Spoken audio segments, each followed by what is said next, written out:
Y bueno, algo que creemos que el ponente que tenemos hoy aquí nos va a reflejar bastante bien. Os presento a Juan Bautista Martínez, catedrático de Didáctica y Organización Escolar aquí en la Facultad, en la Universidad de Granada, y él nos va a comentar un poco más sobre Júzquaro Torres. Gracias, David. Bueno, buenos días. Hacer presentaciones siempre es un poco de rollo, porque, en fin, o la gente conoce al conferenciante, a la gente que va a hacer la exposición, o si no, pues no sé. Pero yo sí que me gustaría destacar, por lo menos, de la figura del ponente de hoy, Júzquaro Torres Santomé, de la Universidad de A Coruña, catedrático de Didáctica y Organización Escolar. Sí que me gustaría destacar, digamos, por lo menos lo que yo considero que es más trascendente en el campo de la pedagogía, ¿no? Como individualmente, él se ha especializado, y lo habéis visto, en temas fundamentalmente de currículum. A nivel de conocimiento pedagógico, yo diría que es de las personas más informadas.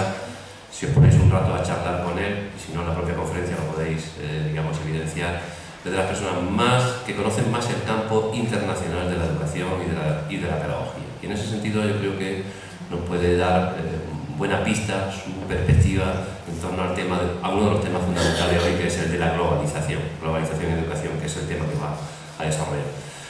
Históricamente ha sido de los que, digamos, en nuestro país ha intentado sacar la pedagogía de esa situación rancia, neofranquista, que ha dejado secuelas en nuestro país tan graves.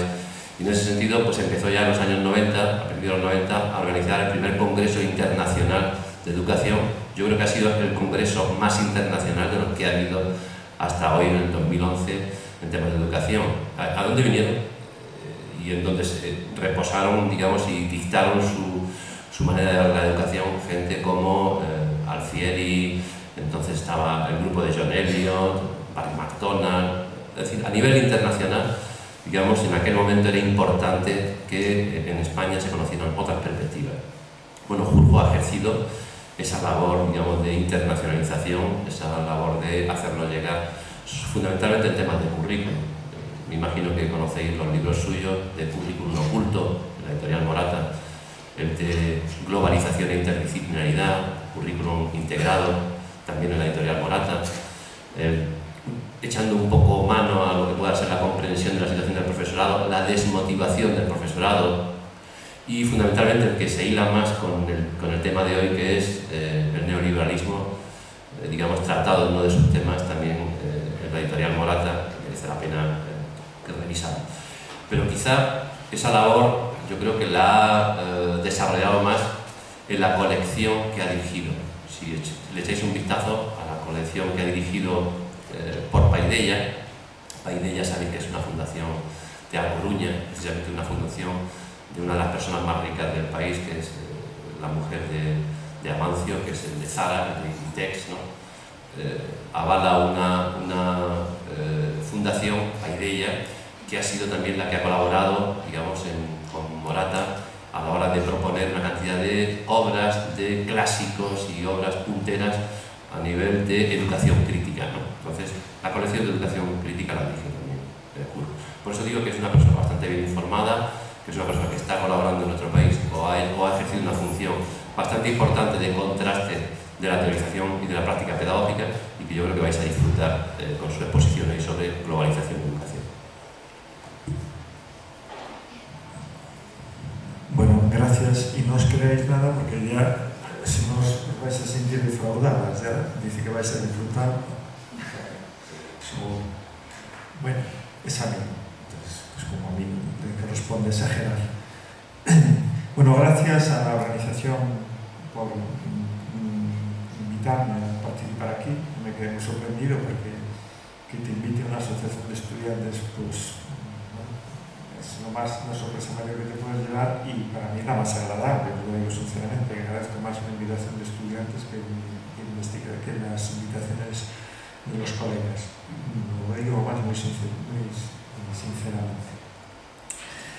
El tema que me plantean así, que me pusieron como título, y está puesto como título, es un tema como muy amplio, muy ómnibus, y entonces trataré un poco, pues bueno, preparé aquí algunas cosas y lo iré compartiendo con vosotros. Luego, si queréis, pues en diálogo, en el debate o lo que sea, pues podemos llevarlo por otro lado si lo que os planteo pues, no os interesa mucho o os interesaría más que me tuviera otro tipo de cuestiones, ¿no? Lo que de alguna forma quiero plantearos un poco con esto de globalización y educación son algunos de los principales cambios, porque se están produciendo muchísimos cambios que se están produciendo en el mundo de la educación, ¿no? Se está produciendo una reorientación muy brutal de los sistemas educativos y se está haciendo bastante lentamente para lo que puede parecer. Tan lentamente que yo creo que la mayoría de la gente no nos damos cuenta, porque yo, de lo contrario, me imagino que tendría que haber reacciones mucho más fuertes de las que está habiendo, que son auténticamente reducidas, ¿no?, para la gravedad de las cosas que están pasando desde mi punto de vista. Entre otras cosas, yo creo que cada vez perdemos más de vista cuál es la propia función ya de los sistemas educativos. Y eso explica que cualquier innovación que nos venga, sobre todo de arriba, de una serie de organismos, tanto nacionales como organismos internacionales, pues tengamos dificultad para valorarlas, o incluso las aceptemos muy fácilmente, ¿no? Yo sí, para resumir un poco de partida la filosofía con la que yo trabajo de fondo, los análisis que trabajo de fondo, es que yo creo que los sistemas educativos, la razón que tienen y tuvieron en su origen y a mi modo de ver sigue siendo esa, es la de contribuir a la igualdad de oportunidades. O sea, es un instrumento más muy importante en una política que quiera caminar por la filosofía de la igualdad de oportunidades. No es la que la garantiza, pero sí es muy decisivo. Y luego, a medida que vamos avanzando, pues era un poco vertebrar una ciudadanía que en unos primeros momentos fue una ciudadanía muy nacional, era hacerte sentir que eras miembro, pues en este caso, en nuestro contexto, pues de un país que se llama España, y por lo tanto hacernos excesivamente chauvinistas.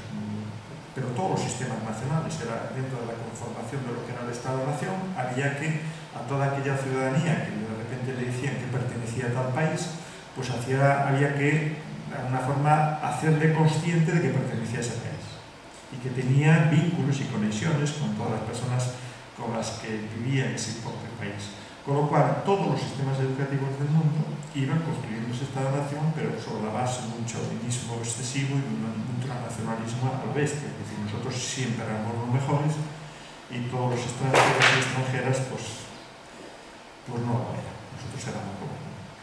Eso, lógicamente, hoy cambió con un mundo mucho más abierto, mucho más global y sobre todo en un mundo donde se produjeron muchas transformaciones y de alguna forma pues todos los colectivos sociales, tanto en este país como en todos los países del mundo, se fueron y se están organizando continuamente y van consiguiendo muchísimas victorias, mucho más de los que nos puede parecer. Tanto que ya, incluso a nivel formal y del lenguaje que estamos utilizando, pues nos vemos todos obligados a utilizar palabras muy altruistas, por así decirlo. Tanto que si nosotros quisiéramos decir qué significa eso de la formación de una ciudadanía solidaria y democrática, diríamos que es una sociedad en la que no existe el racismo, no existe el sexismo, no existe el clasismo, etc.